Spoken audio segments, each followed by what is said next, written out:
Hello, welcome to the Yarn and Yarns YouTube channel. My name is Angela and all of the places you can find me should be linked in the description box below this video. I'm most active over on Instagram, where you'll find me as both Rainbow Ange and Yarn and Yarns. You'll also find links below to our Ravelry group if you're able to use Ravelry at the moment. Also the projects that I chat about, I will link my Ravelry project pages below, but just be aware that if you're not using Ravelry, please don't click those links if it's causing you any issues. If you do need any further information about any of the things that I chat about, then please feel free to message me and I'll be happy to help if I can.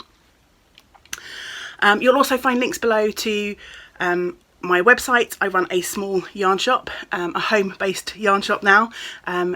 I am based in South Wales, just outside of Cardiff, in a little seaside town called Penarth, where I live with my partner James and our little cat Newt. And down below you'll also find a couple of ways in which you can support the channel if you so wish. You'll find my Ko-fi link and my Patreon link below the video too. Here on the channel I chat about my adventures in knitting, spinning, crochet and weaving, and once a week I sit down and chat to you about what I've been making in the last 7 days or so. This is one of those videos, and in between times I will sometimes pop up other content if I have time, just about this and that, various things, mostly related to fibre arts, but sometimes a bit of journaling, sometimes a bit of reading, all sorts really. But I try to clearly label the videos, so if there's anything that pops up here that maybe doesn't strike your interest, then hopefully you'll be able to figure that out before you spend the time to click on the video and watch. As well as my making, I also have some prize winners to announce at the end of the video. Our Summer of Socks knit along has come to an end. It ended yesterday, so I need to pop everyone's name into a hat. Maybe not a hat exactly, we'll see. Draw a couple of prize winners. Finished a pair of socks during our knit along, and posted your finished object either by emailing me, by posting it in our Ravelry thread, or by popping it up on Instagram. Then please stick around till the end and I will do the prize draw then. I need to go and sort that out because until I sat down to record this I totally forgot that I was meant to be doing that today, so I need to go and prepare that a bit later on. This week I have knitting, crochet and spinning to chat to you about. Let's dive straight in, shall we?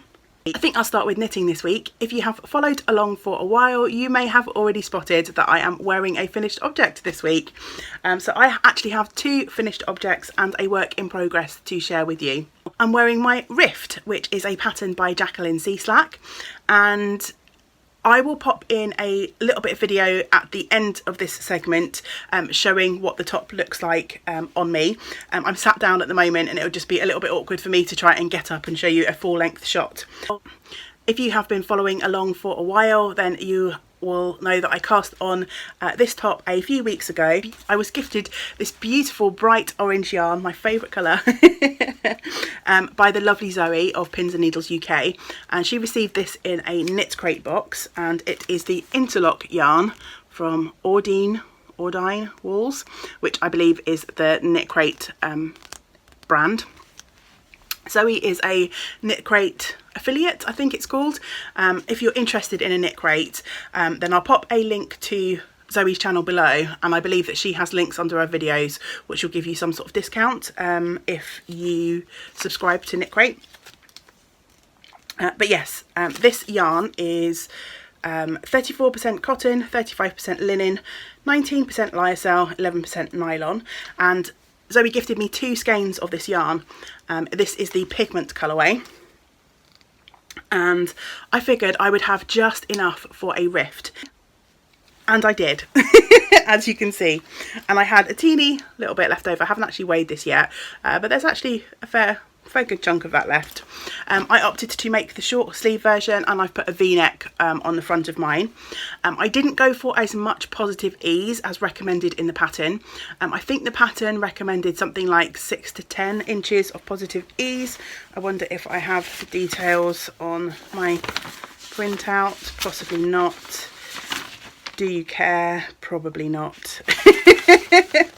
Let's just move on. It's going to be one of those videos. So I made the 52-inch chest, which gives me 2 inches of positive ease rather than the sort of more oversized shape that you will see in a lot of pictures of the Rift. I think I've got a picture of the pattern there we go, that I can show you. So there's kind of like some of the pattern pictures. So as you can see, this is Jacqueline herself. She's got quite a lot of positive ease built into her rift. I don't have quite so much in mine, but it fits really nicely and I'm really pleased with how it turned out. I didn't make any changes to the pattern because I was running so close to the recommended yardage. I think I had 1 more yard than recommended in the pattern, but as is often the case, I think a lot of designers build in some extra into the yarn requirements to take into account that some people, myself included, don't always gauge swatch. If you're not knitting at the same tension as the pattern recommends, then obviously your yarn usage may vary from what's recommended in the pattern. But yeah, this was a fairly quick knit. I've only been working on it for a few weeks. Originally I thought maybe I wished it had 1/2 inch or 1 inch or so more length to it, but I'm wearing it over the top of a dress today and I think it looks really nice. Excuse me for flashing you, but I've got sort of a short sort of strappy summer dress on, and I think with this top over the top and some jeans or some leggings underneath the dress, I think wearing this rift is now making this more of an outfit that I could wear through spring or autumn with the rift over the top. So yeah, really happy with how it turned out. So thank you, Zoe, for the awesome gift of the yarn, and I'll pop in a video here of what the top looks like as a whole.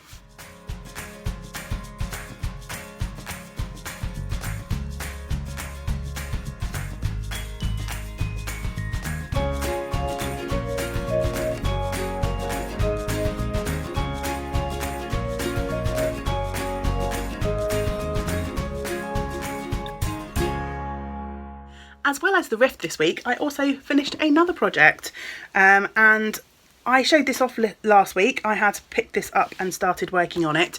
It's a shawl project that I started for my 12 cast-ons of Christmas escapade last year. If you are new, in the last couple of years it's been somewhat of a tradition for me during my sort of Christmas end of year time off to cast on 12 projects which I then work on over the year, sometimes more than a year, however long it takes to finish, but just 12 things that I've been itching to get on the needles but haven't found time for. And last year I cast on the Ellie sock set shawl, and here is my finished shawl. So last week I left a marker in. Last week my shawl was here and I'd knit this skinny section. So this week you can see I've done a whole lot of knitting on this shawl. This is my go-to project this week. It's just a garter stitch shawl, increasing in this kind of asymmetrical design. And yeah, it was just really easy, end of the day, brain doesn't want to engage, but I need something to do with my hands in front of the TV kind of knitting. So yeah, off the needles it is, and I'm really pleased with how it turned out.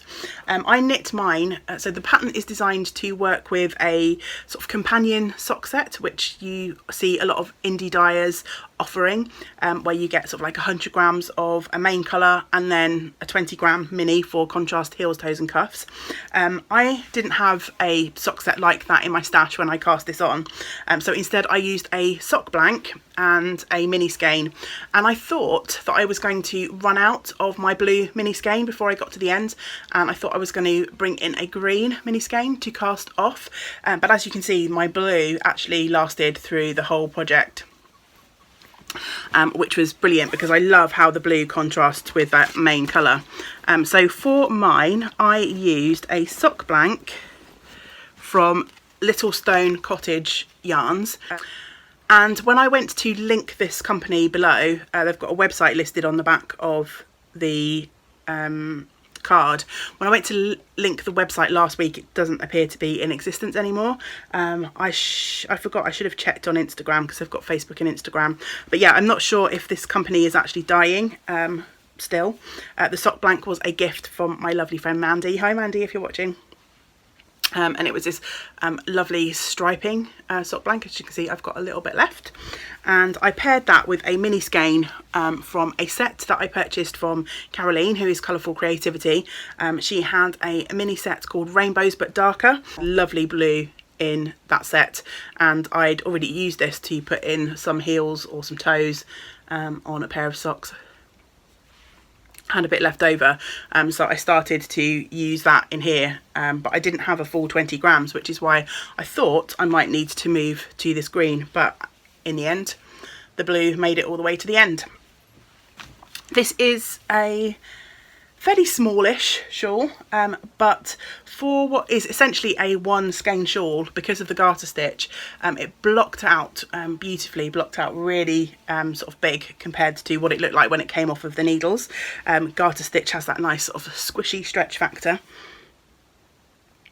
And yeah, I'm really pleased with how the colours play together. That sort of striped sock blank with the sort of short row high contrast stripes. I just, yeah, really like how this turned out. So if I just fling it on quickly, then you'll see that it actually has blocked out to quite a nice size, and it will be really nice and cozy and snuggly in the autumn and winter months.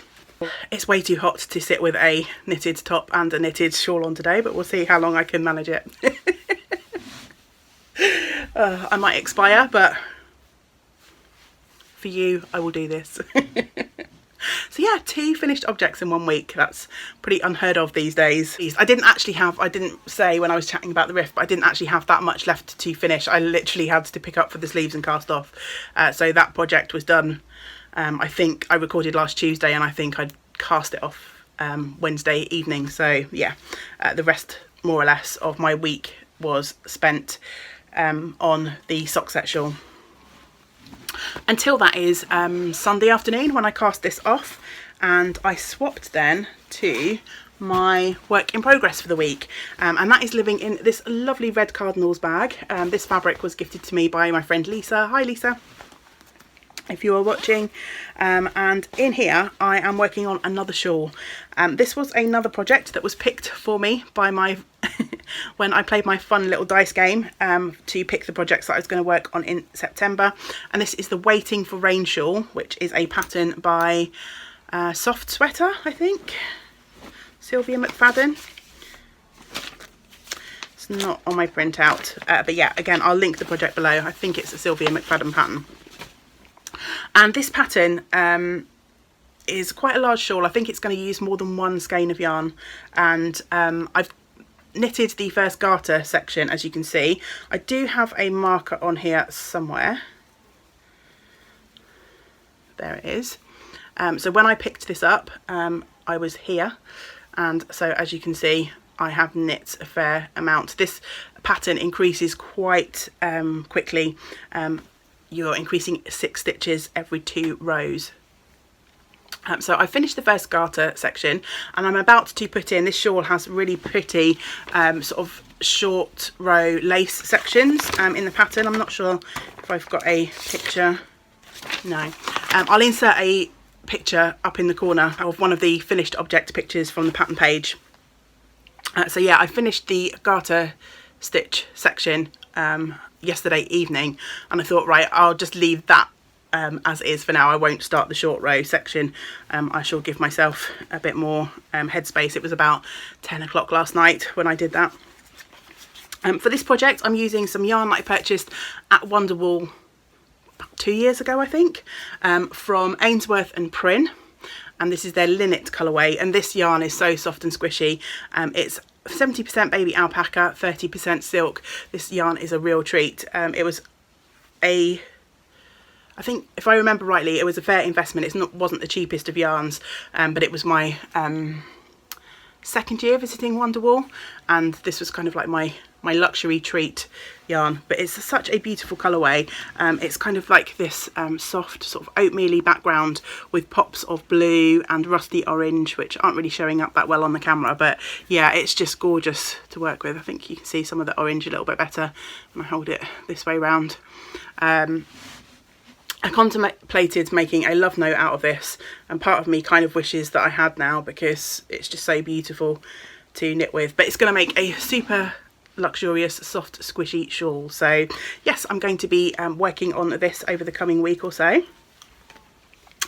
The other project that I briefly worked on last night when I got to the part of this that I didn't want to concentrate on was the dude sweater, which I'm working on for my partner James, but I didn't bring that up to show you because literally I put 2 or 3 rows on that. But the dude is going to be my main project for this coming week, because I'm so close to finishing the knitting for that. Whew, I have to take that shawl off, it's too hot. So yeah, that's everything that I have been knitting this week. For crochet, I have some twiddle muffs, which I have finished. I'm contemplating maybe not chatting about these every week because I feel like it's quite samey, but I did finish the twiddle muff that I was working on this week, which was this one, and I obviously embellished this with ribbon, beads, buttons, all the usual stuff, and then I had these 2 which I'd already finished, that I just added the embellishments to. So I am going to be donating these to an organisation called Knit for Peace, who then distribute them to charities across the UK, and these are mostly used for dementia patients. So I'll put a link to Knit for Peace down below, but I think from here on in maybe I'll just have a at the end of the month update on my twiddle muff making. Because as I say, there's not too much to chat about them. I just use scraps of yarn that I have with a UK treble, US double stitch, to knit a big, to crochet a rectangle, and then I slip stitch the rectangle together and add some embellishments. So I feel like it might be a little bit dull to talk about those every single week, but let me know if you wanted to see them in progress as they go along, then please leave a comment. I will be happy to show them every week, but I just feel like maybe it's a little bit repetitive. But yeah, if you have any strong thoughts on that, then yeah, just chat to me below. And spinning this week is also a really small segment. I didn't really have time to fit spinning in.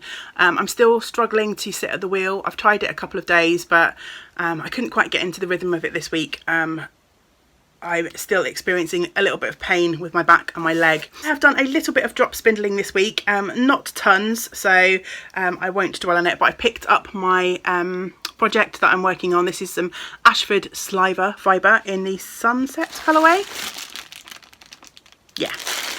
And this is on my Whimsy Wood and Wool spindle, and Tej offers her spindles up for sale over on Facebook at the moment, so I'll link her Facebook page below.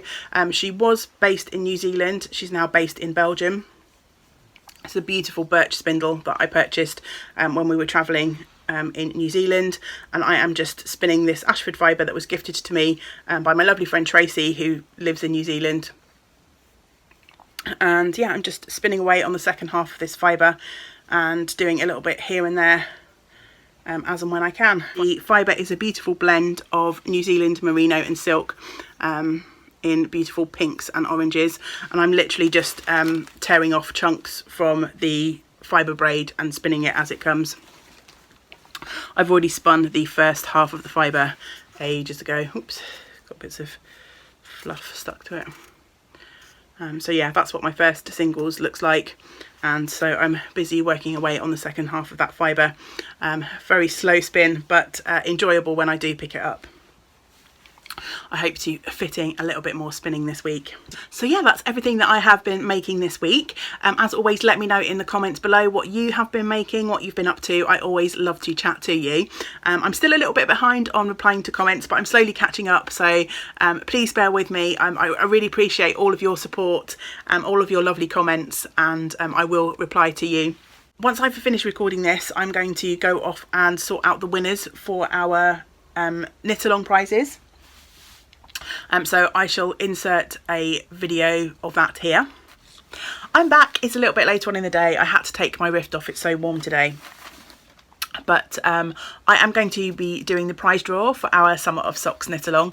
You out there did absolutely fabulously with your socks. We were a pair or two shy of 100 socks being completed for our knit along, if you include the 4 pairs that I also completed. So yeah, well done to everyone who has joined in. You've just done fabulously with your sock knitting over the last 2 months. I've got 3 lovely prizes to give away. I'm giving away a prize kindly donated by Jeanette, and many of you will know Jeanette because she moderates over on the Ravelry group for us, and Jeanette has donated a skein of the winner's choice from the Owl About Yarn website, so I shall pick that winner in a moment. And then alongside those, I also have 2 of these beautiful sock sets from Caroline to give away. Caroline is Colourful Creativity, and I shall link her website below. Caroline donated these along with some beautiful beaded markers that she made. So I've picked a yellow one to go with the yellow contrast. And then there's this really cute pumpkin to go with the orange contrast. So without further ado, let's get to picking some names. So as you can see, super low tech. I've got everyone spread out here. I can't see any of the names, but obviously I won't look when I'm picking. And here we go. So this one is for the Owl About yarn skein. And the winner of that is Susan, and Susan sent me some emails with her finished sock pictures. I'll pop a picture of one of Susan's finished pair of socks up on the screen somewhere now so you can enjoy. When you see this, Susan, let me know and I shall put you in touch with Jeanette so you can arrange your prize. Pop that there so I know where we are. Prize number 2, we'll say this is going to be the yellow contrast skein from Caroline. So in we go again. So the winner of that is Tammy G. And Tammy has her own lovely YouTube channel, which I shall link below the video. And I'll put a picture of Tammy's finished socks up here somewhere. And she was number 49 on the Ravelry finished object thread. So well done, Tammy. When you've seen this, let me know. I know you sent me a parcel, but I don't think I kept your address. So you'll have to let me know your address so that I can send the lovely sock set onto you. The final prize is for the orange sock set of Caroline's with the pumpkin marker. So let's go back into my little prize pot. We'll give it a rummage, pull out a name. And the winner of that is Woolly Ellie, and that was post number 22 on the Ravelry finished objects thread. And again, I'll put a picture of Ellie's socks up here on the screen somewhere so you can all ooh and ah over the wonderful socks. So yeah, I wish I could give everyone a prize because there were so many fantastic pairs of socks made, so many works in progress finished, and we also encouraged a couple of brand new sock knitters, which yeah makes me very, very happy indeed. So thank you so much to everyone for joining in. So yes, congratulations to the winners. Once you have seen this video, then please contact me, please contact me through any of the places linked below, or you can email me yarnandyarns@yahoo.com and let me know your details so that I can either post the yarn from Caroline or I can pass your details on to Jeanette so that you can liaise with Jeanette for your yarn prizes. So yeah, not too much has been going on for me the last week. I took Sunday off, which was really nice, and I think that contributed to me being able to get my sock set shawl finished. I had a lovely relaxing day of knitting and cooking and not much else really. But yeah, just work and trying to stay home as much as possible really. Things here in the UK seem to be we seem to be getting some more sort of spikes in the number of COVID cases, so restrictions are starting to tighten again about the number of people that we're able to meet with and where we can go and things like that. So it's going to be an interesting few months, I think, to see where we head and whether we end up in really strict sort of lockdown conditions again. I think if we all do our own little parts to follow the rules and strict kind of unnecessary outings and unnecessary contact with people, then hopefully we can keep things at a level and sort of continue as we are rather than have to go back into strict lockdown. But I guess time will tell. Not to dwell on that too much because obviously from a mental health perspective, anxiety levels can be high, but I think you can't ignore it totally either. So but we'll see what the coming weeks bring. I'm contemplating doing Vlogtober, which October's going to be here in a couple of weeks time, which just seems impossible really, doesn't it? I'm not sure though, because I feel like if I'm not really going anywhere, I'm not doing anything too exciting, so I feel like maybe the videos could be a little bit repetitive. But let me know what you think. Would you like to see me doing Vlogtober? I'm sure I could probably come up with, I think last Vlogtober I did sort of different topics to chat about, and I've still got a long list of videos that people suggested for content that they'd like to see here, so I'm sure one way or another I could cobble something together. But yeah, again, let me know below if that's something you'd be interested in seeing here on the channel. I think for now I'm going to wrap things up. I am looking forward to getting stuck into the projects that I'm going to be working on this week. I'm going to be working on Waiting for Rain, The Dude, and I think I might also take my basket full of handspun yarn for my weekender downstairs and start plugging away on that as well this week. We'll see whether that happens at this time next week, I guess. Until we get to spend time together again, I hope you get to do some of the things that you enjoy. Bye for now.